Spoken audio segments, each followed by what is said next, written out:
So now that we've laid out some various thermodynamic processes that we can take our ideal gas through, let's come back and think about what's going to happen with the energy as an ideal gas moves from state A to state B. So how's the energy going to get transferred into or out of the system as our ideal gas moves from one state to another? Well, let's go all the way back to our definition of work.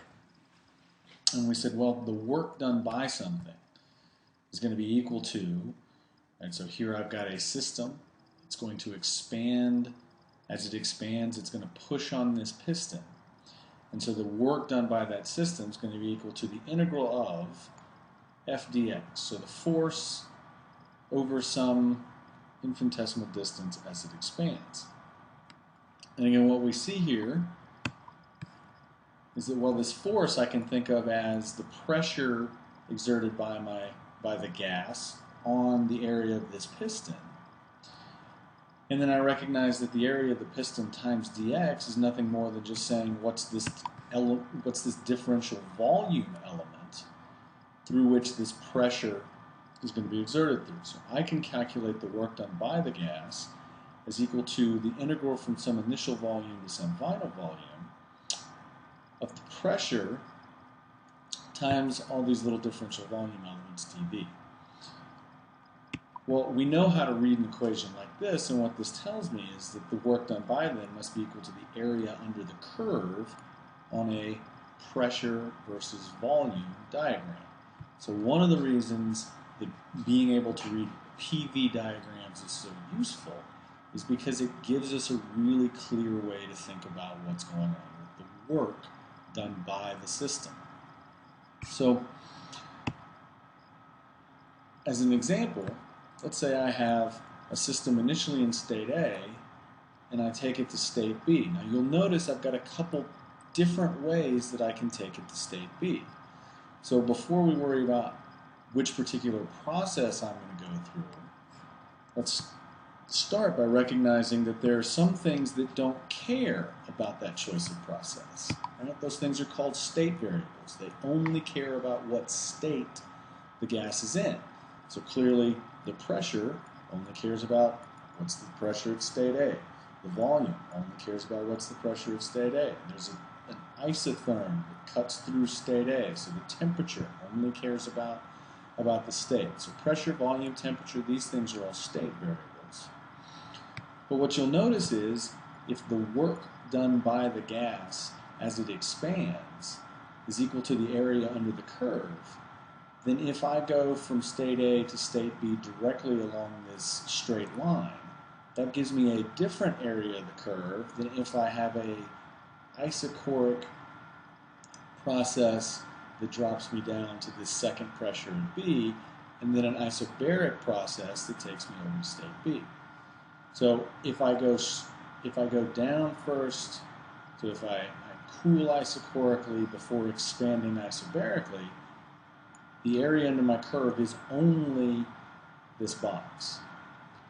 But if I go straight from state A to state B along my linear process here, then the area under the curve is not just this box, but it's also this rectangle. So what I see is that I have that work is one of my two process variables. They care about the particular choice you make in going from state A to state B.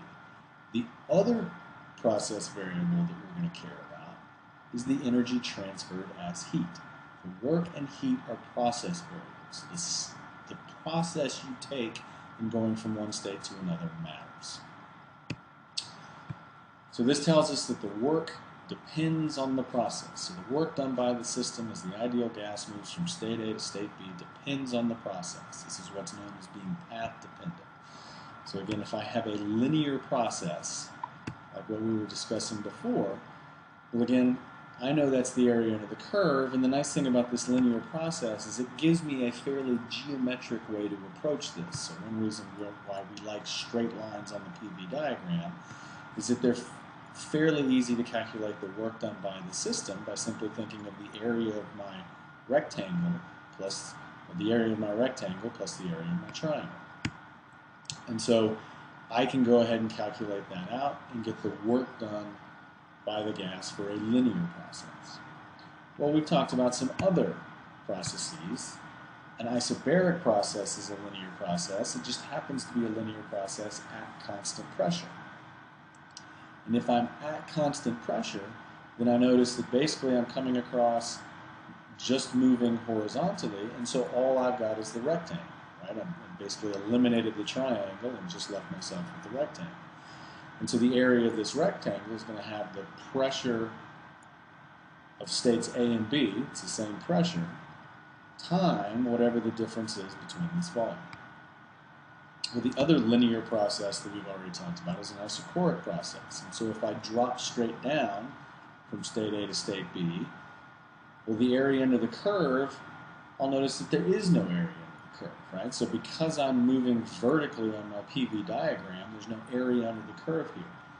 So one of the important things to recognize is that the work done by the system for an isochoric process is zero. And that's true whether you have an isochoric cooling process, the way that it's pictured here, or if I went from B back to A, so isochoric heating process, that also, there's no area under the curve. So anytime I move vertically on my PV diagram, I have a constant volume process, and there's no work done because there's no area under the curve.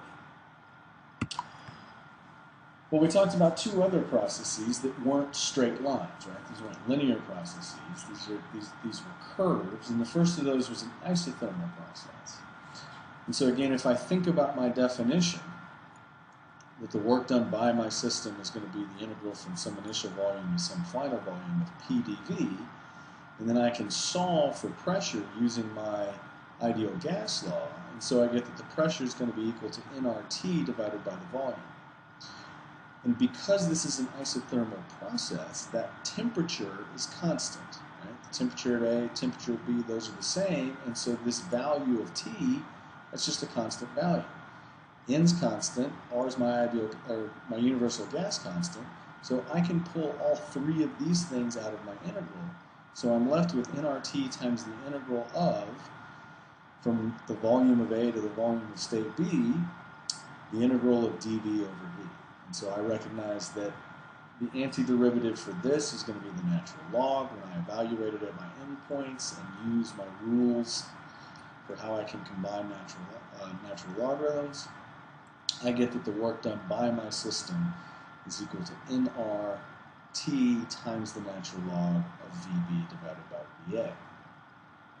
So the other curve that we talked about was an adiabatic process. And again, for the moment, what we're going to do is say, well, all this is still true. But an adiabatic process was the special process where Q equaled 0. So what we're going to do is recognize that if Q equals 0, that tells me that the work done by the gas has got to be equal to negative the change in energy of the gas. Right? So this comes straight from the first law when we plug in Q equals 0. And at the moment, that's as far as we're going to go. We'll come back in a minute and sort of take this a step further. But for the moment, this is as far as we'll go. Now, one thing to emphasize is that for all of these processes where we've had an expansion, in all of them we've moved from a smaller volume to a larger volume. And so in all of these cases, whenever we've had an expansion, the work done by the gas is positive. If we have a compression, so again, for any of these where we would have gone in the opposite direction, and so gone from a larger volume to a smaller volume with a compression, then the work done by the gas would have been negative. So we said energy, we said the work done by the system, that cares about the process. The energy transferred into or out of the system as heat also cares about the process. So it's also path dependent. And so one way we can talk about the energy transferred into or out of the system is again to talk about the heat calculated this way. So you'll notice this is very similar to what we did when we dealt with a specific heat process in terms of increasing the temperature of some solid or liquid or gas. Here we're increasing the temperature of a gas just because it's an ideal gas. Instead of thinking about the mass of what we're dealing with, we're going to think about the moles of what we're dealing with. And so the number of moles of our ideal gas, so this big C is what's known as the molar specific heat. So when we had mass times little c was the specific heat value. Because we're taking moles, big C is going to be our molar specific heat value. And so we have a way to calculate the specific heat, or the energy transferred into the system as heat, in the same way we did with the specific heat process for dealing with our ideal gas. Now, the important thing to recognize is this cares about two things. A, it cares about the type of gas, and then it also cares about the type of process. So if we have an isochoric process, then we will have what's known as the molar specific heat at constant volume. If we have an isobaric process, then we'll have what's known as the molar specific heat at constant pressure.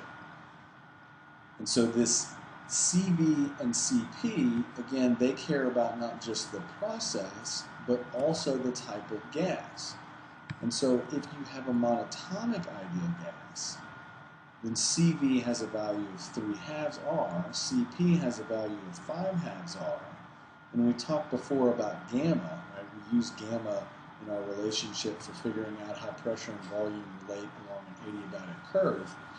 Well, gamma is defined to be the ratio of CP to CV. So if I take 5/2 and divide it by 3/2, I end up with 5/3. If, on the other hand, I've got a diatomic ideal gas, then CV is 5/2 R, CP is 7/2 R. And so what I recognize there is that gamma is now 7/2 divided by 5/2 is 7/5. So this is 1.4. And so the value that I need, again, if I'm going to calculate the heat this way, I need to know two things. One is I need to know not just what process I have. And so again, this equation in CV delta T only works if I have an isochoric process. This equation in CP delta T only works if I have an isobaric process.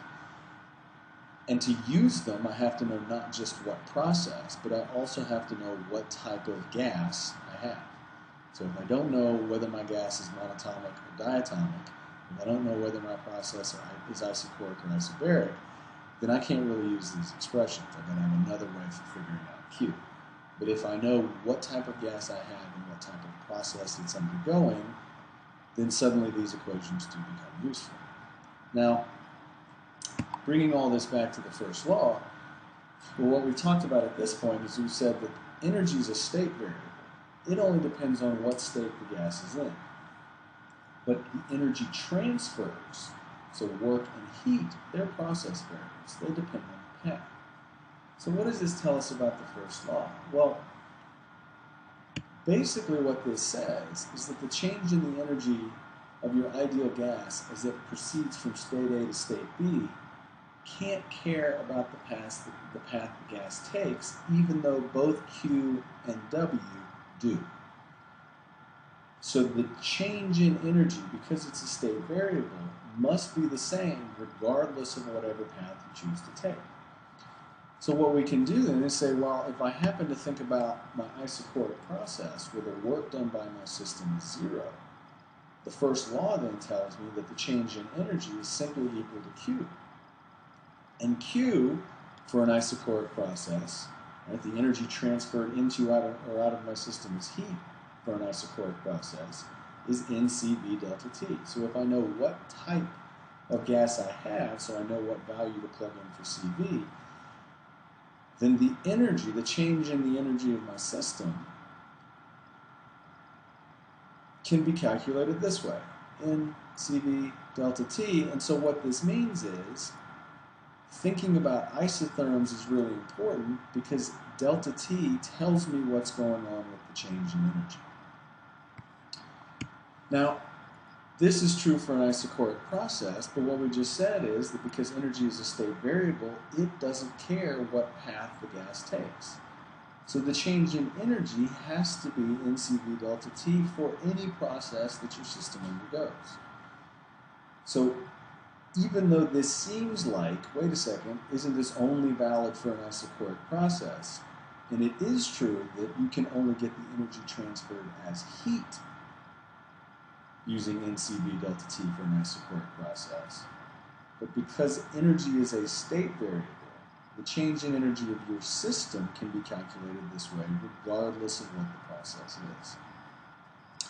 And so that lets us come back to talking about that adiabatic process and sort of again add this one additional layer that says I can calculate the work done by the gas from an adiabatic process by thinking about negative the change in the internal energy of my system. And again, the internal energy of my system only cares about what's the change in temperature of the gas. So my work done by for an adiabatic process is going to be negative NCB delta T. That's probably, again, if you can figure out what the temperatures, how your temperature is changing as you go from state A to state B. So again, you're along some isotherm TA, you're dropping down to some isotherm TB. So if you know what that temperature change is, then you can figure that's probably going to be the easiest way to figure out the work done by the gas along this curve, right? So it's not a linear process. There's not really a geometric way to do that calculation. Now the other thing is, because we cool along an adiabatic expansion, delta T is negative. Delta T being negative, and this negative sign out here means that this whole thing must be positive. So the work done by is positive for an expansion, which makes sense because that's what I know that it has to be. So this is consistent with my understanding of the work done by my system as it expands is always going to be positive. And that works out because for my adiabatic expansion, delta T is negative.